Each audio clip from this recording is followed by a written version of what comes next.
So you want to become a career plumber? In this video, I'm going to show you how to become a career plumber, and we're going to do it right now. I'm Roger Wakefield, Lead AP, the Expert Plumber. I've been plumbing over 38 years, and I have every master endorsement in the state of Texas. On this channel, I'm teaching you everything you need to know about plumbing. If you haven't been here before, please subscribe so you don't miss anything. So becoming a career plumber is a great thing to do. Here's a good thing. You can go to an apprentice training program, or you can actually hire on at an open shop plumbing company, and you can actually learn plumbing and become a plumber and have no college debt.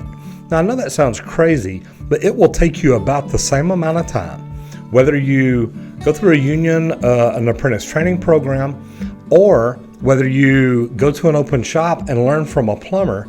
Here in Texas, you've got to have 8,000 hours as an apprentice to become a journeyman plumber.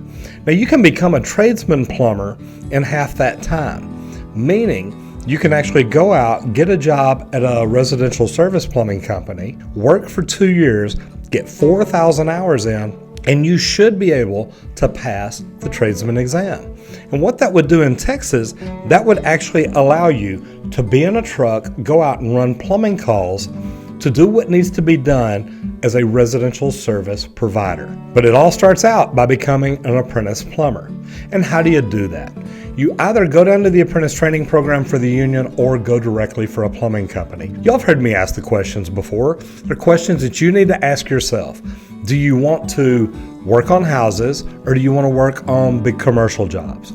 Do you want to do new construction, or do you want to do service? And do you want to be a union contractor, or do you want to be open shop? The reason you need to ask yourself these things are, do you want to go work on a big high-rise job where you show up at the same job every day for a year or two? Or are you one of those people, you like a little bit of change? You want to go to 4 different houses in one day and do different things. Okay, so that's the difference in commercial and residential. Now, new construction or service.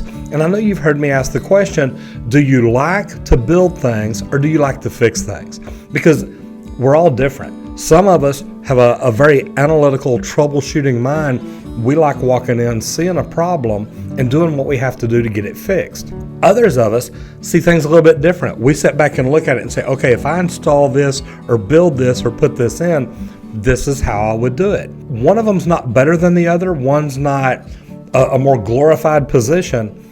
It's what you prefer to do. And then I get down to union or non-union. The thing you need to know there is, look at the benefits, look what's going to benefit you most in the long run, or look where you can learn more. To be honest, if you're going to become a service plumber, you may not need to join the union at all. There are some companies around the country that are service, that are union contractors, but mainly most union companies build the big commercial jobs. So you got to think about what you want in your long-term career to see what you want to do. If you're already a plumber or you're already in the trade as an apprentice or a tradesman or whatever, please leave a comment down below and let me know, what are you doing?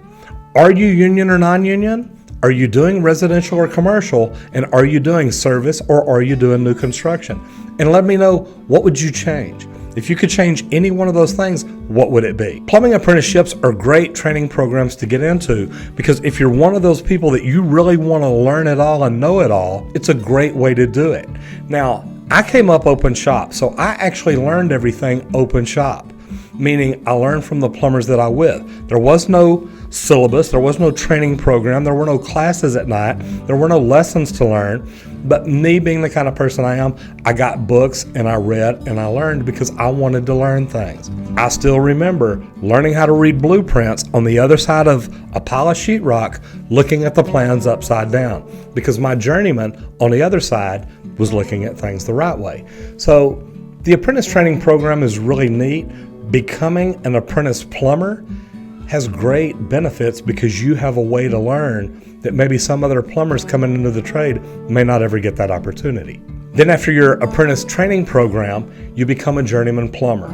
A journeyman plumber is a plumber that can literally in Texas do anything except own his own company and contract to do work. So as a journeyman plumber, you can work on commercial or residential. Now remember, I mentioned the tradesman earlier. He is allowed to work on single family homes, but he is allowed to work on any of the plumbing systems. And then after that, after you've put your time in, you too can become a master plumber. You can have all the same headaches that every other master plumber gets all the time. We've got to worry about the journeymen, tradesmen, and apprentices that work under us. And are they doing everything right? Guys, trust me, being a master plumber is a great thing, and getting all the extra endorsements. Texas has endorsements for medical gas, water supply protection specialist, and multi-purpose residential fire protection supply specialist. I have all those, but it's because I wanted to learn and know about all the different plumbing systems in Texas. So getting a plumbing career, guys, it's a great way to start. And I get the question all the time, am I too old? Or, hey, I don't know anything. And I'll tell you what, every plumber out there started out at the same way of, I don't know anything. The day we got our first job, we had no idea what we were doing. And are you too old? That's up to you. Are you too old to learn? Or are you too old to work hard? Because those are the two things that are going to set you apart from any other plumber. I'm Roger Wakefield, Lead AP, the expert plumber. I hope you love these videos, and we'll see you on the next video if you don't get flushed.